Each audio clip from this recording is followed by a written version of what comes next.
Doctor Abdullah, শুধু কি ২ বছরের ইন্টারিম গভর্নমেন্ট, নাকি এর আগের সরকারের ব্যর্থতা আছে? কারণ স্বাস্থ্যমন্ত্রী বলছেন বিগত ২ সরকারের ব্যর্থতায় দেশে হামের প্রাদুর্ভাব, এমনকি প্রধানমন্ত্রীও বলছেন যে ২ সরকার ক্ষমাহীন অপরাধ করছে, মানে ২ সরকার। ফলে আগের সরকারেরও কি কিছু দায় আছে? আপনি দেখেন, এই যে আপনি যে আক্রান্ত হয়েছিল বা মারা গেছে, আমি একটা স্ট্যাটিস্টিক্স আপনাকে দেখালাম। 83% তারা যথাযথ টিকা পায় নাই।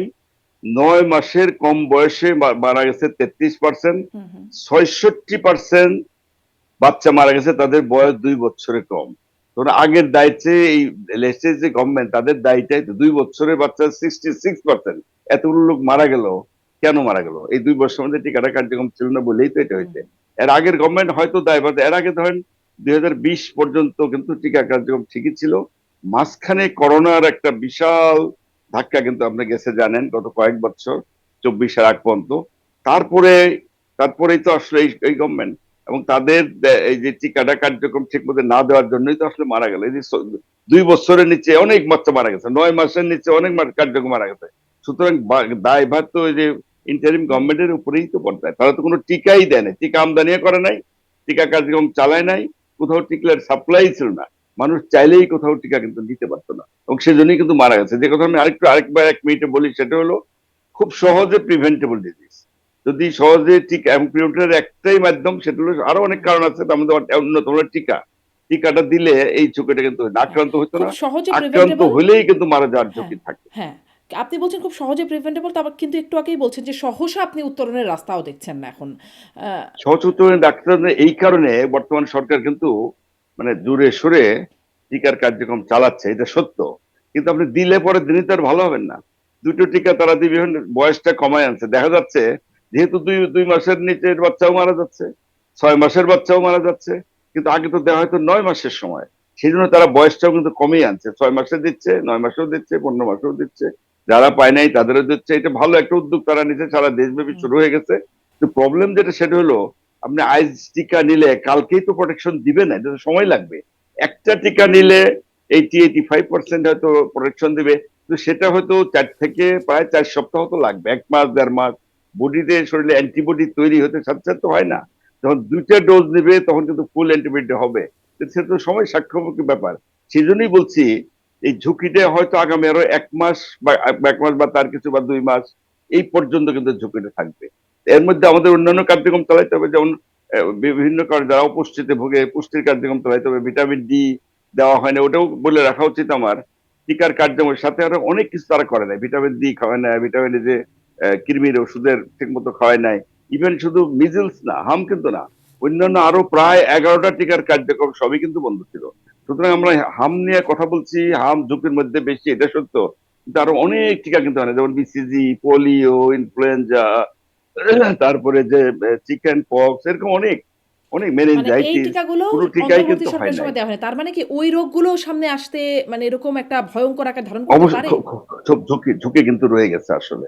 কারণ হলপ করে তো বলা যাবে না, কারণ যেহেতু এগুলো টিকার মাধ্যমে এগুলো প্রতিরোধ করা সম্ভব, এবং সেটার একমাত্র উপায় যেহেতু টিকা, সুতরাং টিকা যেহেতু দেওয়া হয় নাই, ঝুঁকি তো রয়েই গেছে আর কি। বর্তমানে যদিও হাম নিয়ে সারা দেশব্যাপী এটা প্রচন্ড ভীতিকর অবস্থার মধ্যে আমরা আছি, বাপ মা যাদের ছোট ছোট বাচ্চা আছে, সন্তান আছে, তারাও ভীতিকর অবস্থা আছে। তো মূল সমস্যাটা তো এখন মিজলস, এটাও সত্য। কিন্তু অন্যান্য রোগ তো এটার হুম।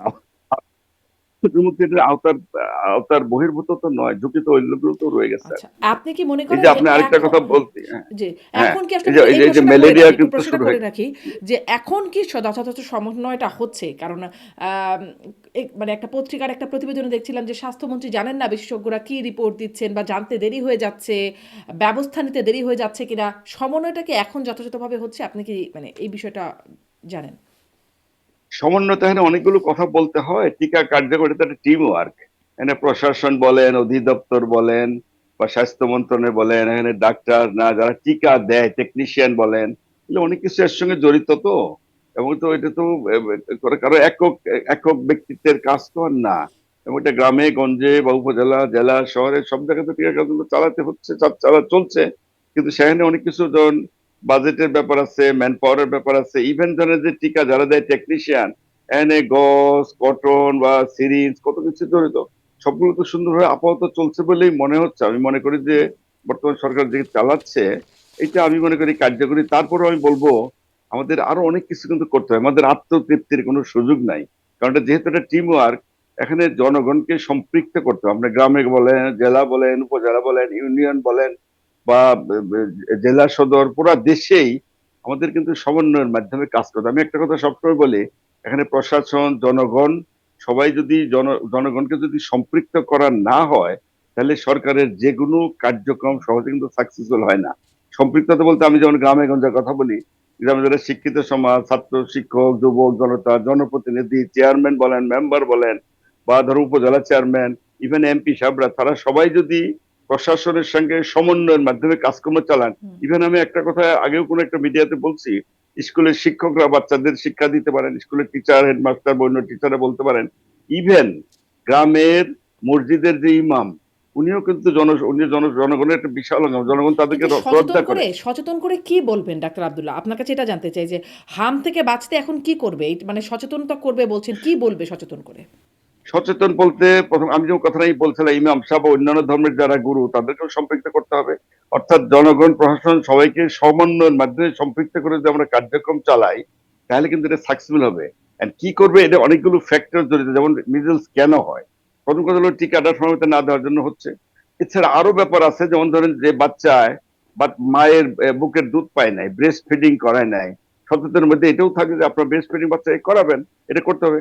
বাচ্চা যদি অপুষ্টিতে ভুগে, যে আমি জানেন যে অনেক বিশাল একটা অংশ কিন্তু অপুষ্টিতে ভোগে, সুতরাং বাচ্চার পুষ্টি মেনটেন করতে হবে। পুষ্টি মেনটেন না করলে তার বডির অ্যান্টিবডি বাড়বে না, প্রতিরোধ ক্ষমতাটা কমে যাবে, তাহলে সে আক্রান্ত হবে। বাচ্চার যদি অন্য কোনো রোগ ব্যাধি থাকে, যেমন অপুষ্টিতে যারা ভোগে তাদের কিন্তু হাম বেশি হয়, ওর হামও অপুষ্টি হয়, দুইটা মিলে কিন্তু সমস্যা হচ্ছে। হুম। এছাড়া বাচ্চারা আমরা কোমরবিডিটি বলি মেডিকেল টার্মে, অনেক কারণে আমাদের রোগ, তার অন্য যে কোনো রোগ, সেগুলো তার চিকিৎসা সময় মতো করতে হবে। আরেকটা হলো মানুষের মধ্যে এখনো কিন্তু কুসংস্কার রয়েছে টিকা নিয়ে। টিকা নিয়ে অনেকে ভুল ধারণা আছে, নিলে হয়তো জটিলতা হবে, অন্য কমপ্লিকেশন হবে, সিরিয়াস হবে, বা দু একটা অঘটন এর আগে ঘটছে, এগুলো নিয়ে মানুষের মধ্যে ভুল ধারণা আছে। সুতরাং এগুলো জনগণকে বুঝাইতে হবে, কুসংস্কার গুলো দূর করতে হবে। আপনার কুসংস্কার মুক্ত হয়ে অবশ্যই টিকা নেবেন, এবং প্রয়োজনে ঘরে ঘরে গিয়ে টিকার কার্যক্রম চালাতে হবে।